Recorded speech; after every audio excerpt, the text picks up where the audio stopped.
안녕하세요. 이번 주 금요일 CCIB 주가가 한때 20불까지 내려가면서 기존의 22불 지지선이 무너지는 듯 했으나 장 후반 회복세를 보여주면서 24불대선에서 장을 마감하였습니다. 오늘은 CCIB에 대한 제 포지션과 스펙 시장 그리고 미국 시장의 전체적인 흐름에 대해 이야기를 해보려고 합니다. 아시다시피 저는 그동안 스펙, 특히 CCIB가 10불대에서부터 집중적으로 다뤄오면서 주가가 60불 이상 상승하는 모습도 지켜봤고 루시드와 성공적으로 합병하는 모습 그리고 현재 급락하는 모습까지 짧은 기간 동안 상당히 많은 일들이 있었습니다. 초창기부터 제 채널에 관심을 가져주셨던 분들은 아시겠지만 루시드와 합병이 기정사실되고 나서는 CCIB에 다루는 것을 자제하고 다른 잠재적인 스펙이나 그동안 다루어 보고 싶었던 주식을 처음 접하시는 분들을 위한 교육적인 컨텐츠를 다루려고 하였습니다. 이후로는 대부분 10불대에 루시드의 미래 가능성을 보고 장기 투자로 들어오신 분들을 제외하고는 대부분 매도하시면서 차익 실현을 하시고 CCIB에 대한 관심이 많이 잦아들 것이라고 판단했기 때문이고, 주식을 막 시작하시는 분들이 스펙에 대해 많은 이해가 없으시면서 진입하시는 모습을 보고 기초적인 투자 방법을 알려드리면서 안전한 투자를 하시길 바래서였습니다. 하지만 예상보다 많은 분들이 여전히 자신들의 포트폴리오에 CCIB에 많은 포지션을 가지고 계시고 주가가 하락할 때마다 공격적으로 추가 매수하시면서 현재 바닥을 알 수 없는 지속적으로 하락하는 주가에 의도치 않게 장기 투자로 되어버린 분들도 많아 보입니다.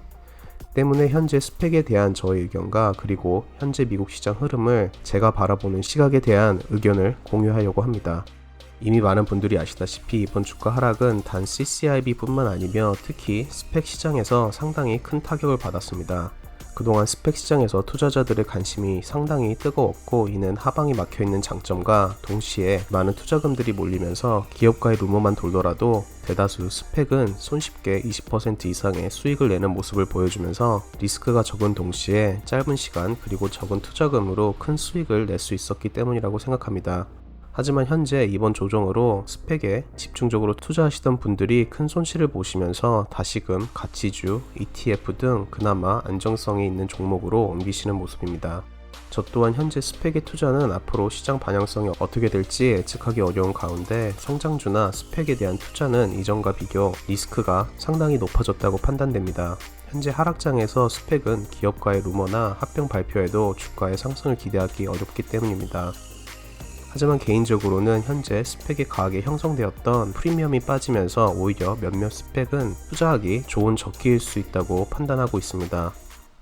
스펙 투자는 프리미엄이 붙어있지 않은 10불대 근접한 스펙에 투자하는 것이 최대 안전한 투자라고 생각하고 있기 때문에 현재 포트폴리오에서 스펙에 대한 부분은 CCIB만 홀드하고 10불 근처의 매수에 현재까지 10불 근처인 스펙들은 그대로 홀드, 그리고 차익 실현 가능한 스펙들은 매도하고 현재 합병 발표나 루머가 없는 10불대 스펙으로 리밸런싱을 하고 있습니다. 이는 현재 스펙에서의 하락장이 언제까지 지속될지 모르는 상황에서 차익 실현 가능한 스펙들은 차익 실현하고 10불대 스펙들로 리밸런싱 하면서 리스크는 크게 낮추고 앞으로 스펙 시장 움직임이 다시 상승세로 돌아설 때 어느 정도 수익을 예상할 수 있다고 판단되었기 때문입니다. CCIB에 대한 홀드 포지션은 기존 장기적인 투자 이유도 있지만 많은 분들과 비슷하게 CCIB 주가가 하락하면서 추가 매수하였기에 저 또한 어느 정도 물려있기 때문입니다. 그나마 다행인 것은 스펙 비중이 제 포트폴리오의 25% 차지하고 있기 때문에 나름 위안을 삼고 있습니다. 이번 하락장으로 오히려 포트폴리오에서 스펙 비중을 30%로 리밸런싱 할 예정입니다. 저번 영상에서 이야기했었던 제가 생각하는 미국 성장주, 기술주, 그리고 스펙들의 주가가 하락한 데에는 미국 장기 채권 금리의 상승 우려, 즉 인플레이션에 대한 우려로 이번과 같은 조정의 모습이 보인다고 이야기하였습니다. 그리고 미국 내 고용지표 호조와 부양책의 통과에 대한 소식으로 다음 주 다시 미국 시장이 상승세를 탈 것이라는 예상도 있지만 오히려 인플레이션을 촉진할 수 있는 신호로 받아들여질 수 있기 때문에 주식시장이 오히려 하락할 수 있다는 점도 고려해 보아야 할 것입니다. 인플레이션 수치가 예상보다 높아지게 되면 연준은 좋던 싫던 결국 금리를 상승시키는 움직임을 취할 것이며 이는 곧 주식시장을 하락시키게 될 것이기 때문입니다. 때문에 저 같은 경우는 현재 부양책과 고용지표 호조를 주식시장이 바닥을 찍고 다시 상승세를 탈지는 WTI 크루드 오일 가격의 움직임을 보면서 인플레이션의 움직임을 지켜볼 예정입니다. 이는 여러가지 지표 중 오일의 가격 상승이 인플레이션과 연관되어 있기 때문입니다. 때문에 오일 가격 움직임을 지켜보며 시장에 대응할 예정입니다.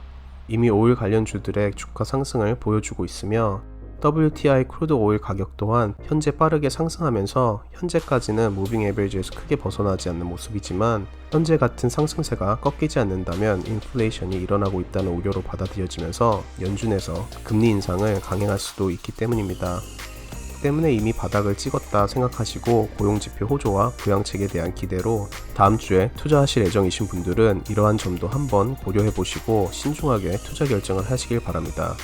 저 같은 경우는 이러한 이유로 포트폴리오에서 스펙은 오히려 10불대 스펙으로 리밸런싱 하면서 인플레이션 움직임을 지켜보면서 장이 확실한 상승세로 돌아섰다고 판단되면 다시금 포트폴리오를 전체적으로 리밸런싱 할 예정입니다. 구독자분들은 이번 고용지표 호조와 부양책에 대한 소식이 다음 주 주식시장의 호조로 작용한다고 생각하시는지 그리고 투자를 강행하실지 아래에 댓글에서 많은 분들과 공유해 주시면 감사하겠습니다. 만약 오늘 영상이 도움이 되셨다면 구독과 좋아요 부탁드리겠습니다. 다음번에도 재미있는 미국 주식 이야기 들고 찾아오도록 하겠습니다. 감사합니다.